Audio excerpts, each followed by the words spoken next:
The sharp snap of a wine glass being set on porcelain echoed in my ears louder than the dozen voices talking around me. Laughter. Gossip. Clinks. I sat on the furthest chair at the end of the reunion banquet table, the one no one wanted to claim. I wasn't supposed to be here. I'd only come because Grandpa had asked. And now I regretted it. She's just a waitress, my brother Neil said loud enough for the entire table to hear. His voice was filled with that smug, tight-lipped arrogance I remembered too well. Why does she even need a seat with us? Someone snickered. I didn't know who. Maybe it was Aunt Miranda. Or maybe it was that third cousin I hadn't seen in 8 years who wore pearls like she was drowning in them. I didn't look up. I focused on the salad in front of me, untouched. I'd worn the nicest thing I owned, a soft cream blouse, my one good pair of jeans, and a pair of polished flats. But it didn't matter. Nothing I wore, said, or did could make me acceptable in their eyes. I worked at a downtown diner, poured coffee for lawyers in the morning, and cleaned ketchup-off booths at night. But that wasn't the shameful part to them. The shame, according to my mother's cold glances, was that I'd chosen not to do better. Not to marry up. Not to chase some fancy degree, or take a loan to fake a life I didn't want. I was happy being grounded real. But real doesn't impress people who live in curated perfection.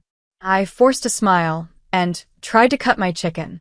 My hand trembled slightly, not from weakness, but from the weight of every sneer, every eye roll, every time someone shifted their chair a few inches farther from mine. "Why are you even here, Claire?" Neil's fiancée asked, her voice sickly sweet. "Aren't you always too busy working night shifts to come to these family things?" I looked up at her.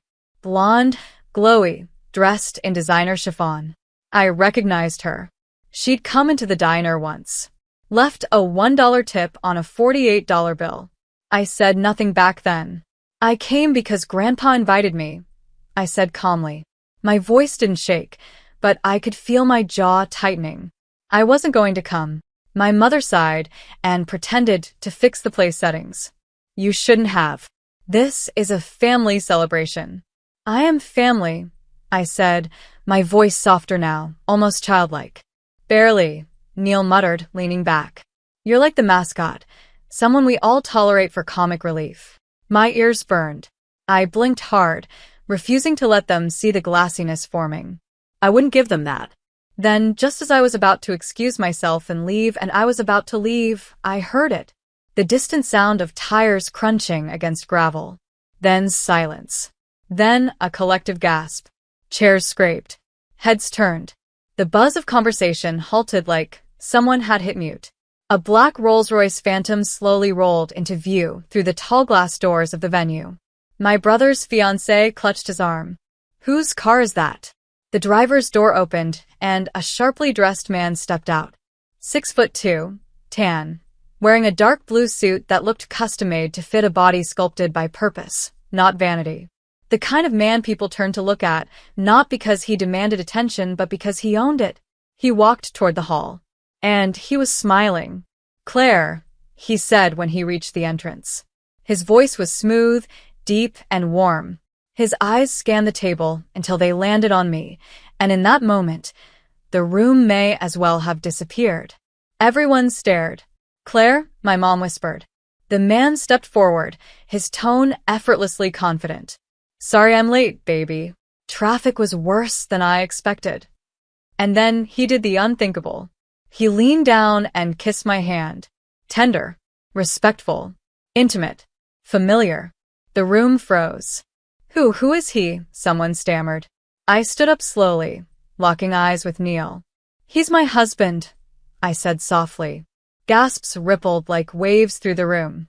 But what none of them saw coming, what none of them could have imagined, was why I'd kept him a secret all this time. The silence in the banquet hall stretched, so long it felt like time had stopped. No one moved. No one even breathed. Neil's fiancée blinked at me like her brain had blue-screened. My mother's jaw tensed so tightly I thought it might snap off. Aunt Miranda nearly dropped her wine glass. Meanwhile, I stood there, still in my simple blouse and jeans, holding hands with a man who looked like he'd stepped straight out of Forbes. My husband turned to the room and smiled politely, but his eyes never left me. Claire, he said gently, do you want to stay here, or should we head out? I took a deep breath. I think I'm done here, I said quietly. I picked up my purse. For the first time that evening, I walked tall. My spine straightened. My steps didn't falter. The shame that had hung over me like fog was gone. But just as we turned toward the exit, my grandfather stood up. Wait, he said firmly, his voice cutting through the tension like a knife through silk. Everyone turned. Even I froze. Grandpa slowly walked around the table, ignoring the stares. You all want to know who this man is? He asked. You want to know how Claire, the waitress, has a husband who makes more in a day than most of you see in a year? I wanted to stop him. I didn't want this to turn into a scene. But he wasn't done. I knew, Grandpa said. I've known all along. He placed a hand on my shoulder, gently. Claire didn't tell anyone because she didn't want the attention. She didn't want your fake smiles or your forced respect. She wanted love, not approval. Murmurs broke out like firecrackers around the room. She married for kindness, he added, not for money. She married someone who sees her heart, something most of you haven't even tried to see. I saw my father shift uncomfortably. My mother's mouth pressed into a hard line. But Neil? Neil looked pale. This is insane, he mumbled. She's lying. She has to be. My husband stepped forward. Calm. Controlled. Unapologetic. I'm Ethan Hart, he said. Every head turned. Now there was recognition. The name had landed like a thunderclap. Hart Enterprises. Real estate. Tech luxury development. The man was a billionaire, and not the spoiled, handed-down kind. He'd built it. Quietly. Privately. Ethan looked directly at Neil. Claire saved my life. What? Neil scoffed. I was having a panic attack, Ethan said, voice steady. It was late. I was alone, corner booth at that diner she worked at. Everyone else ignored me. She didn't. She sat with me. She stayed until I could breathe again. He turned back to me, his voice gentler now. And she didn't recognize me. She didn't care who I was. She just cared that I was okay. My heart clenched. I hadn't expected him to share that here. That moment had always been just ours. Ethan continued, I knew that night she was different. A woman who listens when no one else does. Who sees people. He turned to the room, now full of wide eyes and pin-drop silence. So, yeah, she's a waitress. And she's also the kindest, smartest, strongest person I've ever met. I couldn't hold it in any longer. My eyes welled up. Not because I was hurt, but because for the first time in my life, I was being seen the way I'd always wanted to be. Without labels. Without shame. Just as me. My mother stepped forward then, her voice shaking. Claire, why didn't you tell us? I looked at her with no malice. Just a calm honesty. Because it shouldn't have taken a billionaire walking through those doors for you to treat me like I mattered. She flinched just barely. I never stopped being your daughter, I whispered. Even when you acted like I was an embarrassment. I turned to leave again. This time no one stopped me. Not even Grandpa. Because they all knew there was nothing left to say. But what came next in my life with Ethan was far more complicated than any of them could imagine. The door of the banquet hall clicked shut behind us, but I could still feel their eyes on my back. I didn't look back. Not once. Ethan guided me to the car silently. His hand was warm around mine, steady, like always. The moment the door closed and the soft hum of the engine replaced the whispers and stares, I exhaled. It was the first real breath I'd taken all night. He glanced at me. You okay? I nodded, swallowing back the lump in my throat. Yeah, I didn't expect you to come. He smirked, eyes softening. I told you, I wouldn't let you face them alone. I looked out the window as the trees zipped by. You always show up when I least expect it. He reached for my hand again. And always when it matters. For the next few minutes, we drove in silence, the kind that doesn't feel awkward, just full. Full of unspoken things. Memories. Emotions. And a strange, bittersweet peace. My phone buzzed. 6 missed calls, 14 texts, all from my mom, Neil, and a few others whose numbers I hadn't saved. I turned the screen off. I didn't need to read the messages. I already knew the tone. Sudden regret. Sudden curiosity. Sudden desperation. People always remember your worth when they realize someone valuable already saw it. We arrived at the townhouse Ethan had bought months ago. Quiet street, old brick charm. Tucked into the city, but far from the noise. He parked the car and looked at me carefully. You don't owe them anything, Claire. I know, I whispered. But part of me still wants them to, I don't know, apologize? Admit they were wrong. He leaned closer. You're human. It's okay to want that. But don't need it to heal. His words landed deep. Because I had been waiting. For years. For anyone in my family to just say they saw me. That they were proud. That I was enough. But all I'd gotten was silence or shame. Inside, I slipped out of my shoes and curled up on the couch. Ethan poured tea, the way he always did when he knew I needed grounding.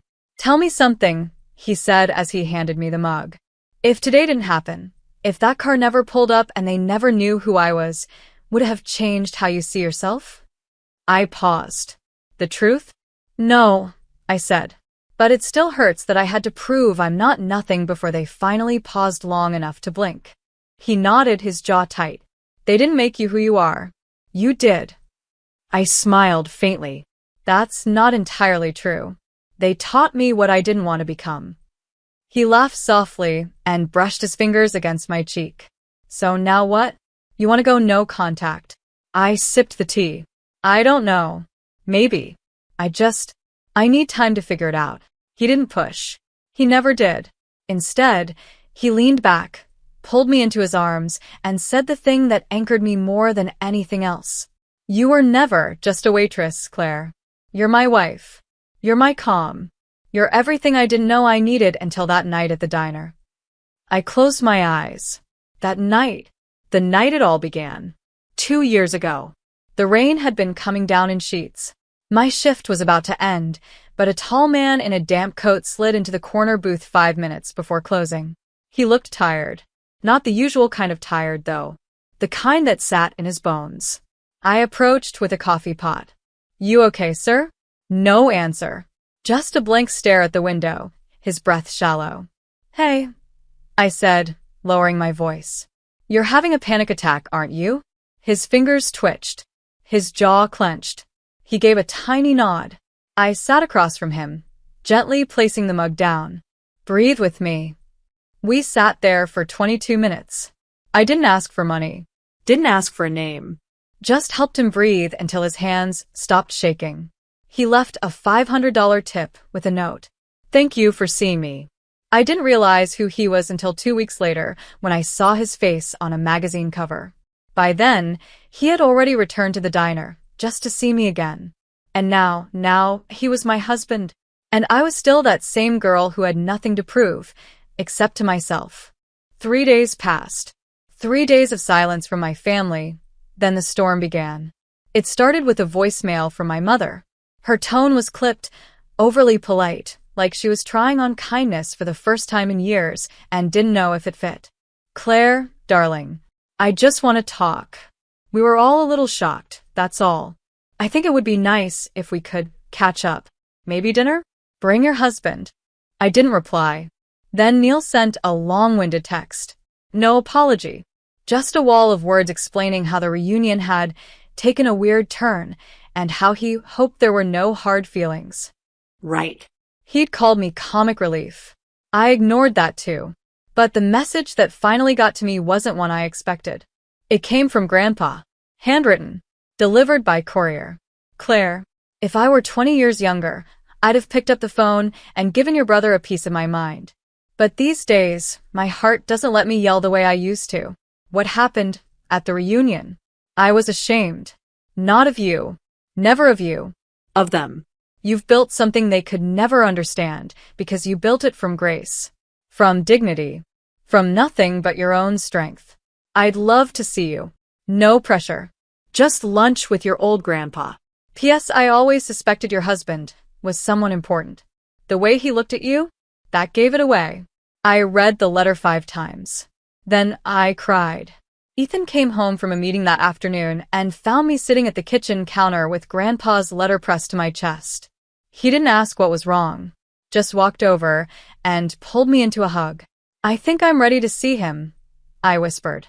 We met Grandpa at his favorite little cafe, the kind that still served sandwiches on wax paper and used mismatched mugs for coffee. He sat in the corner booth, exactly where he always did, his cane propped beside him and his white hair combed back like he was expecting royalty. When he saw me, his eyes crinkled. "My girl," he said, opening his arms. I didn't hesitate. We hugged longer than necessary. But it wasn't enough to undo years. It was just enough to start. Ethan joined us, polite and quiet, letting Grandpa talk. We spoke about everything except the reunion. Grandpa asked Ethan about his work, about the places we'd traveled, about the night we met. He laughed at the story like he'd never heard it before, even though I was sure he'd replayed it in his head 100 times. But eventually, the subject circled back. "Claire," Grandpa said gently, "your mother wants to talk to you." I stiffened. Ethan's hand slid under the table and squeezed mine. "She says she made a mistake," Grandpa added. "Says she regrets things. She didn't say the word sorry, but I think she wants to." "Does she regret what she said, or that she said it out loud?" I asked. He didn't answer. He didn't have to. I sighed. "I'm not angry anymore. I'm just tired of proving myself." He nodded solemnly. "Then don't." Later that night, back at home, I found a message from my mom in my inbox. It was different this time. "Claire, I saw the interview. I saw how proud he is of you. How proud I should have been. I didn't know how to raise a daughter who didn't follow the path I expected. But I was wrong to judge you. I don't deserve your forgiveness right away. But I hope you'll let me earn it. Can we start over?" It hit harder than I wanted to admit, because all I ever wanted was this. A moment of ownership. Not a performance. Not a facade. Ethan sat beside me and read the message over my shoulder. "What do you think?" he asked. I stared at the screen. I want to meet her. Just me and her. No fancy dresses. No money talk. Just mother and daughter. "Are you sure?" he asked. "No," I said honestly. "But I want to try." The next day, I met my mother at the city garden near the Riverwalk. She stood there awkwardly by the fountain, clutching her purse like it was a shield. Her heels sank slightly into the grass. She looked smaller than I remembered. Or maybe I'd just grown in ways she never thought possible. When she saw me, she didn't smile immediately. Her eyes welled. "I don't know where to start," she said. "Don't start with excuses," I said gently. She nodded. "I won't. Just thank you for meeting me." We sat on a bench. The wind was gentle. The world kept moving around us, cars passing, kids laughing, birds chirping, and yet the two of us were still, suspended in something fragile. "I missed you," she finally said. "I missed who I thought you used to be," I replied. "But I'm willing to get to know who you are now, if you let me be who I am." She looked away, blinking fast. "Can I ask about him?" she asked. "Your husband." I smiled. "He's kind. He listens. He never once made me feel like I had to be someone else." "I envy you," she whispered. I didn't answer that. I just watched the fountain splash. Because for the first time, I didn't feel like the girl who didn't belong. I felt like someone finally building something that couldn't be taken away. A week later, I stood behind the diner counter again. Not because I had to, because I wanted to. The place that once smelled like fryer oil and spilled coffee now smelled like home. "Claire," a voice called out. I turned. It was Neil. In jeans, alone, no fancy fiancé in sight. Just him, holding a bouquet of supermarket flowers and looking more unsure than I'd ever seen him. I didn't speak first. "I came to say sorry," he muttered. "For what I said. For how I treated you." I raised an eyebrow. "Why now?" He hesitated. "Because you didn't change and you still turned out better than all of us." I looked at him for a moment, then nodded. "Thanks." We weren't healed, but it was a start. Outside, Ethan was waiting in the car. Ready? He asked. Not yet, I smiled. One more minute. I turned and looked back at the diner. My beginning. My anchor. And then I looked at Ethan. My now. My forever. They could whisper. They could doubt. But they'd never define me again. I had built my life from the ground up.